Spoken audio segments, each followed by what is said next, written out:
Ladies and gentlemen, we can talk about something that's been driving me absolutely crazy. I've had 4 cups of coffee this morning, 4, and I'm still losing sleep over this. For years, people were called deranged, tinfoil hat wearing lunatics for believing things that turned out to be completely true. You know who apologized to them? Nobody. Because that's what we do. We mock the conspiracy theorists, and then when the government goes, "Oh, yeah, actually, we're doing that," everyone just sort of moves on. Not today, folks. Today, we give the crazy people their moment. Now, before we dive in, let me be crystal clear. I'm not here to tell you the moon landing was faked, that lizard people run the Federal Reserve, or that your neighbor's cat is a CIA informant, although Mittens does seem very interested in my conversations. No, what am I here to talk about, really?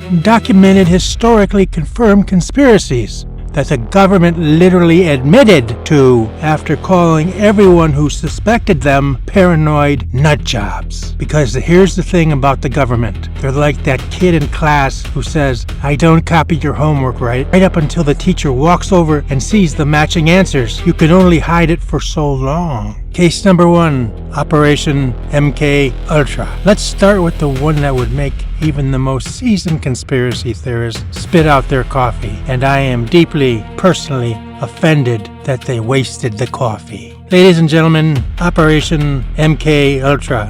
Picture it. It's the 1950s. The Cold War is raging.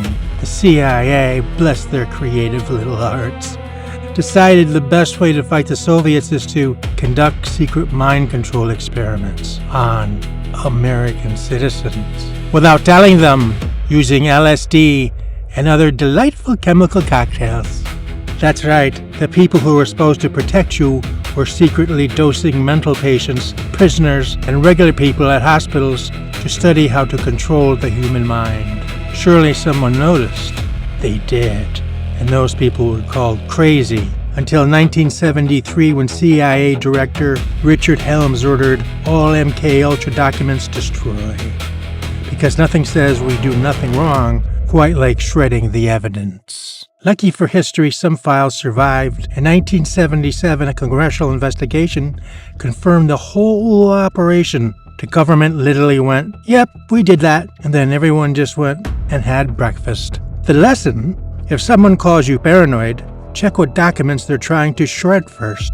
Case number 2, Operation Northwoods. But wait, there's more. Oh, there's so much more. Stay caffeinated, folks, because this next one requires extra brain cells. Operation Northwood, 1962. The United States Department of Defense, not a fringe group, not a guy in a basement, the actual Department of Defense, drafted a plan to stage terrorist attacks on American citizens, their own people, to blame it on Cuba and use it as a justification to invade. Let me say that again for people in the back. The U.S. government wrote an official plan to fake terrorist attacks against Americans. They were going to blow up ships, hijack planes, and orchestrate fake funerals. Now, to be fair, President Kennedy rejected it, so it never happened. Good on you, Jack. But here's the thing. It was written down, signed, submitted, officially proposed. The documents were declassified in 1997. So the next time someone says, "Oh, a government would never plan something like that," Operation Northwood says, "Hold my classified briefing documents." If your brain isn't melting yet, first of all, congratulations on your resilience. Second, subscribe before I continue, because what's coming up next involves Martin Luther King Jr. and the FBI, and you're not going to want to miss it. Alright, you think you've seen it all? Meet COINTELPRO. From 1956 to 1971, the FBI ran a covert program specifically designed to surveil, infiltrate, discredit, and destroy American political organizations, civil rights groups, anti-war protesters, the women's rights movement, and Martin Luther King Jr. Yes, that Martin Luther King Jr. was under active surveillance. The FBI literally sent him an anonymous letter suggesting he kill himself. I'm not making this up. This is real. This happened. People who said, "I think the government is watching us," were, you guessed it, called conspiracy theorists. In 1971, a group broke into the FBI field office and leaked the documents. Congressional investigations confirmed every bit of it. Look, I'm not saying you should start checking your house for bugs, but I will say I've been talking to my coffee maker very carefully ever since I read about this, just in case. So here's what you've learned today, ladies and gentlemen. The CIA was running mind control experiments, confirmed. The Department of Defense proposed staging terrorist attacks on Americans, confirmed. The FBI was spying on civil rights leaders, confirmed. All of these were called crazy. All of these were proven true. The moral of the story is not believe every conspiracy theory, please. For the love of all that is caffeinated, don't.